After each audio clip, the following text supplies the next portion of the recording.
Chapter 2: Jung's Mission, the Red Book and the Black Books. The Black Books consist of 7 volumes written by Jung between 1913 and 1932. They were not available to the general public until the end of 2020, when Sonu Samdasani published an edited edition, including an elaborate introduction to the Black Books. Whereas the Red Book, already published in 2009, only encompasses material written by Jung between 1913 to 1916. The Black Books consist of material written by Jung between 1913 and 1932. Moreover, Jung's Red Book was an attempt at making fantasies which Jung documented throughout the Black Books available to the public. However, as Jung himself indicated in his autobiographical work, Memories, Dreams, Reflections, published in 1962, Jung had not yet found the right words to communicate about his experience. In the Red Book, I tried an aesthetic elaboration of my fantasies, but never finished it. I became aware that I had not found the right language. As mentioned in the introduction, I believe it is possible that Jung was afraid that such a publication would result in a loss of credibility. As a result, the content of the Black Books are more unfiltered than the content of the Red Book. At the same time, however, the Red Book can offer a better understanding of Jung's experiences, since it was an attempt by Jung to find the right language. Throughout this book, the content of both of these works, the Black Books and the Red Book, is used to discuss its significance for the development of Jung's ideas. The first volume of Black Books consists of an introduction written by the editor Sonu Samdasani. It replaces the original first volume, which was written by Jung when Jung was still a child, and is therefore considered to be of less interest. Throughout these introductory volumes, it is explained by Samdasani why and how Jung wrote the Black Books. As Samdasani observed, shortly prior to World War I, several visions were presented to Jung, visions in which Europe was being flooded by a river of blood. At first, Jung believed that he might be going insane. However, when Jung's vision became reality with the outbreak of the World War I, Jung believed that he might, in fact, not be going insane, and was interested in finding the source of his visions. Since visions such as Jung's were widespread throughout Europe at that time and could even be found in art and literature, Jung came to believe that these visions might have their origin in a certain collective unconsciousness. According to Jung, the visions in which he had prior to World War I were therefore not only relevant to himself. Instead, these visions and the subsequent analysis of these visions had much broader relevance. Exploration of the psyche. In Memories, Dreams, Reflections, Jung described the process that followed. Jung wanted to understand what had happened and wondered whether his own visions corresponded to the visions of humanity in general. For this purpose, Jung saw it as his task to explore the contents of his own psyche, a task which he commenced by writing down the fantasies and dreams which were presented to him. Jung considered this task to be of such importance that, as Jung indicated himself, it became more important than all his other undertakings. This work took precedence over everything else.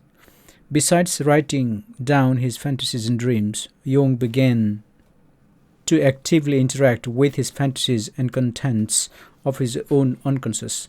Jung came to the realization that there were certain figures present within his fantasies, figures which were not created by Jung himself, but somehow created themselves. Therefore, these figures brought Jung to the conclusion that certain content within the psyche is not produced by oneself. Instead, these figures exist independent of one's conscious mind and therefore live a life of their own. The librarian discussed in the introduction is an example of such a figure present within Jung's own unconscious. Jung was engaging in long conversation with these figures and wrote this interaction and the insights with which they provided him down in the black books. Initially, Jung became overwhelmed by all the content that he was released from his unconscious, and he experienced great difficulty in making any sense of it all. Jung made every effort to understand the meaning of the content presented to him without losing his sense of reality. Jung concluded that he was interacting with the world which was entirely different from the familiar conscious world. I stood helpless before an alien world. Everything in it seemed difficult and incomprehensible. Jung realized that these storms of fantasies boiling up from his unconscious could challenge this sanity. As it did, Jung observed Nietzsche's, for instance. Jung, however, became convinced that he must succeed in this undertaking because it was a part of his destiny. Jung therefore believed that he was merely obeying higher will. By interacting with these unconscious elements, Jung continued to be convinced of this idea throughout his endeavor, and according to Jung, this conviction gave him enough strength to continue his pursuit as not lose his sanity. At the same time, Jung believed that he had no other choice, for he was convinced that would he not be able to acquire power over his fantasies would take power over him. As a psychiatrist himself, Jung realized extremely well that it would mean if his fantasies would come to possess him. Moreover, Jung argued that it was only natural to demand such a feat from himself, since he expected his patients to also confront their own unconscious fantasies. Jung described this period as a turning point of his life. Essentially, it provided him with a certain mission which would come to dominate his life from that moment onwards. In a sense, Jung argued that he did not choose this task himself. Instead, it came to him. When I look back upon it all today and consider what happened to me during the period of my work on the fantasies, it seems as though a message had come to me with overwhelming force. Jung believed that the content of the fantasies which were presented to him were not only relevant to himself, but were also relevant to many other people. As a result, Jung believed that from that moment onward, his life ceased to belong to himself only. Instead, Jung believed that he had to continue his pursuit in order to communicate the messages presented to him by his unconscious to the entire world. In this sense, Jung indicated that he merely became a messenger of the unconscious world. Furthermore, Jung was aware that the knowledge which he was seeking could not be found in any of the scientific exploration at that time. Therefore, Jung realized that if any such knowledge were to be discovered at all, it would have to be discovered by him, and Jung himself would be required to be the subject of his own research. At the same time, as indicated in the introduction, Jung concluded that he had to find a way to plant his experiences into the soil reality. As already mentioned in the introduction as well, Jung succeeded surprisingly well in planting the result of his experiences in the soil of reality. Jung did this not by directly sharing his experiences with the world, which would most likely never have been accepted. Instead, Jung worked on his discoveries for years and did not reveal the source of his knowledge.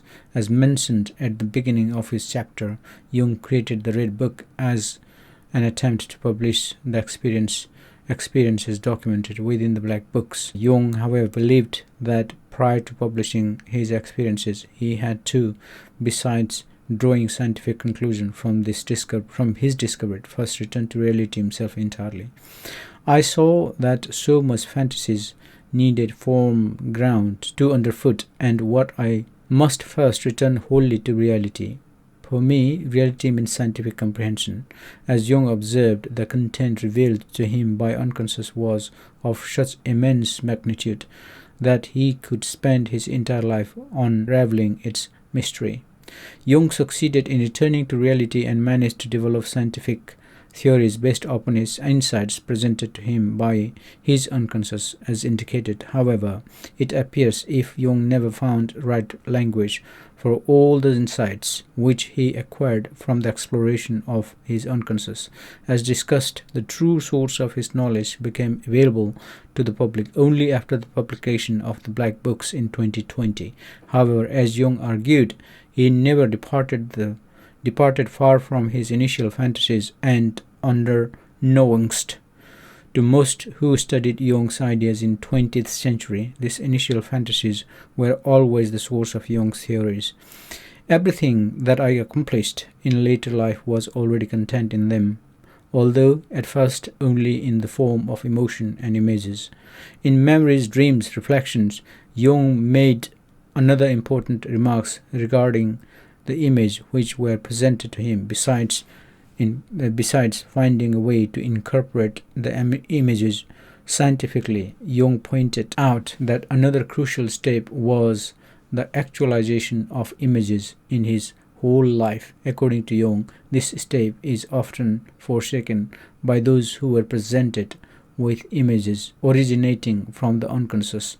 Even though the images are presented to us and we show a certain curiosity with regards to this image, we usually do not make the required efforts to study these images carefully and draw certain important conclusions from these images. An example would be an interesting dream which we would like to analyze further but soon forget to do so as soon as the day with its all seemingly more important activities commences.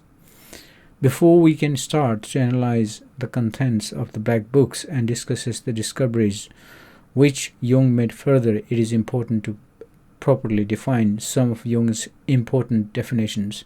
Since many others have already written complete and accurate overviews of Jung's most important concepts and theories, this book only presents a concise overview of the concepts which are important for discussion later in this book.